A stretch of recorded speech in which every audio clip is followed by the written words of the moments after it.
All right, 97.7 Outlaw Radio FM listeners, you already know what time it is. Right here, right now, we actually have the phenomenal, the ever so talented, currently signed to Bentley Records. We got the one and only TooSweet right here, right now, live on the line. How are you doing this evening? I'm doing fantastic. How are you doing?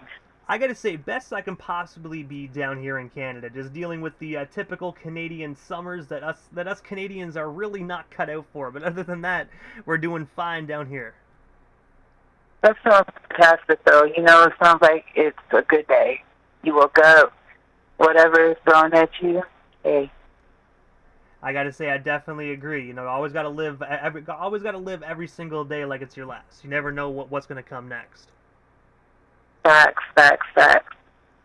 But TooSweet, I know you're a very busy individual, so I'm going to jump right into these questions, but I want to take you back to the beginning of your amazing career this far, and I have to ask, what originally made you decide to pursue a career within the music industry initially? Well, I grew up in music. I grew up around it, between my parents, my grandmother, and I've always wanted to sing, but I was a shy person. So, long story short, I was thrown on stage by my grandmother, and the rest is history. Been on it ever since.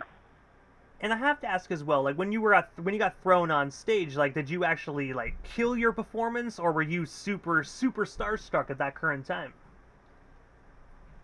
I was so nervous, so I put on my Ray-Ban glasses, and I sang with my eyes closed. No one knew it was my first time singing, but they loved it. And got so many compliments by a lot of heavy hitters that were in the crowd that I did not know were there. And also as well, in the year 2014, you released your very first EP titled Love and Hate. I was wondering if you can actually tell our listeners the story behind this earlier release project, and of course, where can we actually buy or stream ourselves a copy of it today? Well, Love Hate was actually inspired by a old breakup, and I wrote poems, and those poems turned to music. And you can actually find that music on all social media platforms, more so YouTube, but majority of the songs you have Pandora, iHeartRadio, Spotify, every platform you can think of. And I gotta say as well, it definitely is a phenomenal album, and I'm pretty sure it's probably great for you to actually go back and listen to that album too, and just hear how much you've grown as an artist as well, lyrically and of course musically as well. Yes, I've gotten more comfortable with myself. Just pretty much pushing my vocals on how far I can go, my creative ability. I'm more comfortable with that, so I'm excited to just see the future and what I'm capable of. And also as well, in the following year, you were actually featured on 6 Coast to Coast and This Is 50 mixtapes. I was wondering if you can actually tell our listeners a bit more about this very busy year for yourself of 2015. And of course, what was it like just being featured on all those tapes with all those other legendary individuals? I've never soaked it in. Until someone brings it up, I don't really mention it. But my first mixtape that dropped, it had Rihanna, Beyonce, Nicki Minaj, and a lot of other heavy hitters on there. And so many people were like, oh my gosh, how did you get on there? And how do you feel? And I was just like, oh, it's normal. I'm ready for the next project. I never really soaked it in. And I gotta say as well, there's so many heavy hitters on those projects as well. Like, I do know that these are mixtapes. Did you ever get the opportunity to share the studio with any of these artists, or was it kind of just music sent in through files via email that obviously just got put and pieced together in such an extraordinary way? Well, it was more so I knew someone who was able to put those mixtapes together and actually knew the artist. I have not met the artist per se, but they do know of me, and they are aware of me, so it's just all love. And I got to say as well, definitely probably was such a surreal moment for you as well, because obviously just a year before that you released your debut album. So and then just to have 1 year later be able to be featured on all those tapes must have been such a surreal moment for any artist. Yes, everything happens so quick. When you're starting off in music, you expect everything to just go quick and everything happens and the world knows me, but not realizing it takes work. And that first year of me starting music, I went on tour. I put in the work and a lot of sweat and tears. And I'm only grateful that I'm able to survive the music industry and still be here to tell a story about it. And also as well, the following year as well, in 2016, you actually received a music award for your single Grown Woman Anthem. I was wondering if you can actually tell our listeners a bit more about this award. And of course, what was it like just being up there, just accepting the Academia Award? That song was actually my very first song I ever recorded and never thought I would like it. And so when the award was offered to me, I was super excited, like, oh my gosh. I've actually gotten about 7 awards for that song. And just accepting that award, it was like, oh wow, this is a real moment. I'm actually here. Like, this is amazing. And I got to say as well, just for it being your very first song and you actually won an award, it just shows the level of talent that you actually have, and just how much this is actually the thing you're supposed to be doing with your life. Exactly. A lot of times when you're pursuing something, you're not sure whether you're supposed to or not. But I always say when you can't get it off of your mind, you can't get it out of your heart, when you're constantly talking about it, thinking about it, that's meant for you. And that's exactly how I felt about music, or just being in the music, or just being able to sing and write music. It's not so much about being famous or having people praise me. I'm not into that. It's just more so I'm able to express myself. And people love the way I express myself. And also, as well, as you know, during the introduction to this interview, I mentioned how you were currently signed to the legendary Bentley Records. I was wondering, how did that record deal come to be for you? And of course, what is it like just actually currently being signed to that label and being able to work with them? Well, the label reached out, and they loved my music, so it was a quick process. And just when you are signed to a label, the real work begins. And once I was signed to that label, I had to prove to myself and also prove to my label that, hey, I'm supposed to be here. So I had to work extra hard in order to just get recognized at the label. And I gotta say as well, like, obviously just being able to be signed to a place like Bentley, it's probably such a surreal moment as well, because Bentley Records has had so many legendary artists on their roster throughout the years. Yes, they have. So it's an honor to actually be on their roster. And I've been with them for almost 5 years, so they like something. And I'm just so forever grateful for them to actually give me a chance.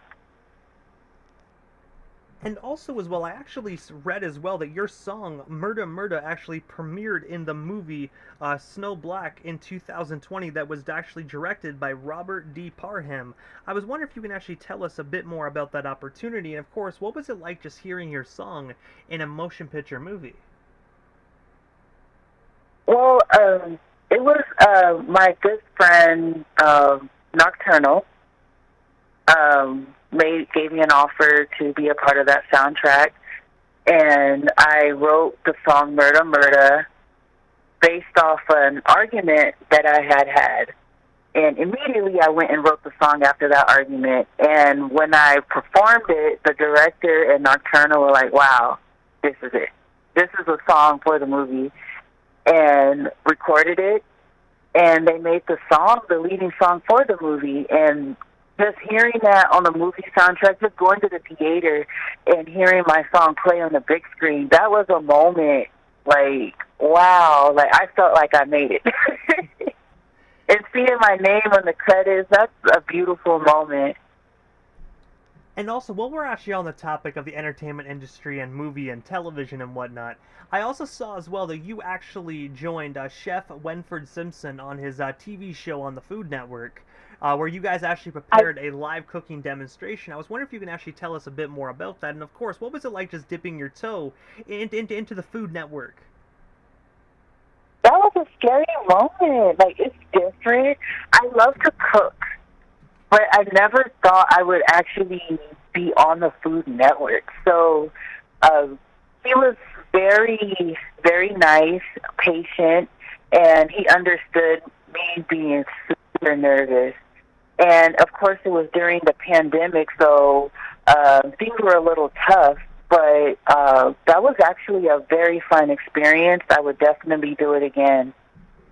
And if you don't mind me asking, because me personally, I haven't watched the Food Network in a long time. Was this like a cooking show where you actually go against other contestants, or was this just you and Chef Simpson just cooking alongside one another?